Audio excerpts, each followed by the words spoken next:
Bismillahirrohmanirrohim. İlhamen miner Rabbir Rahimi. Mehribon, mehribon Parvardigordan bo'lgan ilhom. Va alhamallohu Zakariya. Alloh taolo Zakariya alayhissalomni ilhomlantirdi. Va huwa nabiyyun minal anbiya'i va minal uqala'i val adkiya'i. Va u payg'ambarlardan bo'lgan bir payg'ambardir. Va aqlli va zakiylardan, ya'ni nima deydi, ziyrak kishilardandir. Anna man yaqdiru ala an yukrima fatatan. Mana bu anna man yaqdirudan keyingi jumla anna va undan keyingi narsasi masdar ta'vilida bo'ladida alhamaga maf'ulun bihi bo'ladi. Ya'ni Alloh taolo Zakariya alayhissalomga mana shunaqa narsalarni ilhomlantirdi deb ketamiz. Hop, bunga yana qaytamiz. Hop, aytayaptiki, man yaqdiru ala an yukrima fatatan solihatan. Soliha qizni, shunday qizki buyoqlari sifat bo'lib ketyapti. Axlosat ummuha fin nazri biha. U bilan nazr qilishlikda xolis bo'lgan. Va du'a ilaha, va u uchun duoda xolis bo'lgan. Va axlosat hiya fi ta'ati wal ibadati bi fawakiha sabiqatin li zamaniha aw mutaakhiratin an awaniha.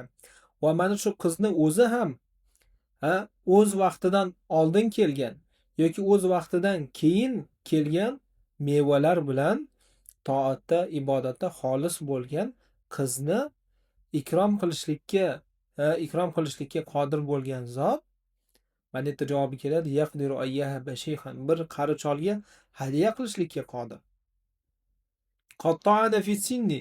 Endi bu qatta'ana fi sinni va alahu shay va athara fihi al-wahnu. Bu mana shu jumla esa shayxonni anaqasi sifati bo'lib ketadi. Hammasi mana bu qatta'ana fi sinni fissini jumlasi shayxonni sifati bo'ladida, va mana bu alahu shay bu athara fihi bular esa atf bo'lib, mana bu qatta'ana fissiniga atf bo'ladi.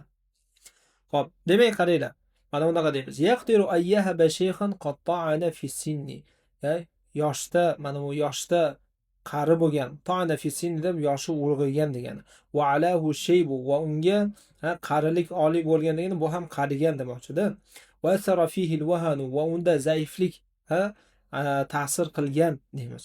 Mana shu ta'sir qilgan cholga valadan, mana bu valadan, mana bu tepedagi yahabuga maf'ulun bih bo'ladi.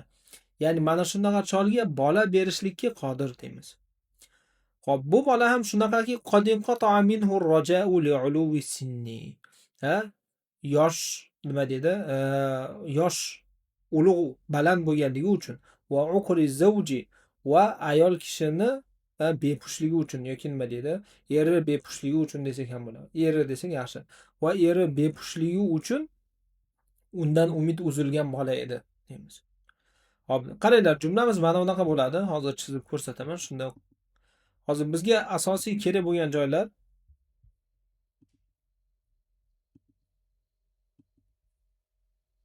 hop, asosiy kerak bo'lgan joylar mana alhamallohu Zakariya.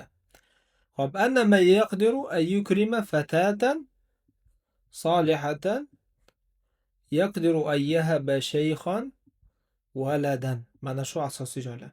Mana shunda ma'no biroz tushunarliroq bo'ladi. Shunda mana bunday deymiz. Soliha qizni ikrom qilishlikka qodir bo'lgan zot qari cholga bolani berishlikka ham qodir ekanligini Alloh taolo Zakariya alayhissalomga ilhom qildi. Keyin mana shu va huwa nabiyyun minal anbiya, Zakariya alayhissalomni anaqasi, ya'ni hol bo'ladi Zakariya alayhissalomdan. Anna man yaqdiru, mana bu fatatan solihatan axlasat, bular esa hammasi mana bu fatatanning sifati bo'lib ketadi. Qatta'ana fi sinni esa shayxonni sifati bo'lib ketadi. Ya'ni o'rtada mana bunaqa izohlaydigan jumlalar borda, o'sha uchun ba'zan ma'no gap siyoqi yo'qotilib qolishi mumkin, ya'ni mazmun yo'qotilib qolishi mumkin. O'sha uchun shunaqa belgilab ketaman. Demak, yana bir marta o'qisak. Xo'p, soliha qizni ikrom qilishlikka qodir bo'lgan zot qari cholga bolani ato qilishlikka ham, ya'ni berishlikka ham qodir ekanligini Alloh taolo Zakariya alayhissalomga ilhom qildi deymiz.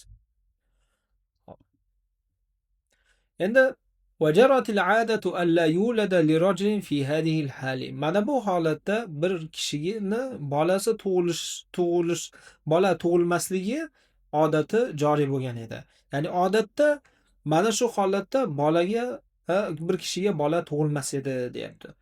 Yoshi qari, katta va bepush bo'lgan holatda bunaqada odatda bola ko'rilmas edi deyapti. Fajashat nafsuhu va Zakariya alayhissalom ichi qizib ketdi desak ham bo'ladi. Mana unaqa larzaga keldimi, ya'ni mana unaqa qaynab ketdi. Va alat himmatuhu va himmati oliy bo'ldi. Va inta'ashal amalu va umidi yana jonlandi. Va qawiyati thiqatu bir robbi, Parvardigorga bo'lgan uni ishonchi kuchli bo'ldi. Fafada lisanuhu bidu'ain ammanat alayhi al-malaikatu va taharrakat bihi rahmatullohi. Farishtalar unga amin degan va u bilan u sababli Allohning rahmati harakatga kelgan duo bilan Zakariya alayhissalomning tili to'ldi deymiz. Fado to'ldi, ya'ni shunaqa duo qildiki, farishtalar amin dedi va Allohning rahmati harakatga keldi. Va kana kulluhu ilhaman min robbir rahim. Bularning barchasi rahmatli Parvardigordan bo'lgan bir ilhom edi. Va taqdiran min al-azizil alim. Barcha narsani biluvchi, g'olib, izzatli zotdan bo'lgan bir taqdir edi. Endi oyatda bizga keltiryaptiki, Astagfiru billahi minash shaytonir rojim. Hunalika da'a Zakariya robbah. Ana o'sha yerda Zakariya Parvardigoriga duo qildi. Qala robbi habli min ladunka zurriyatan tayyiba.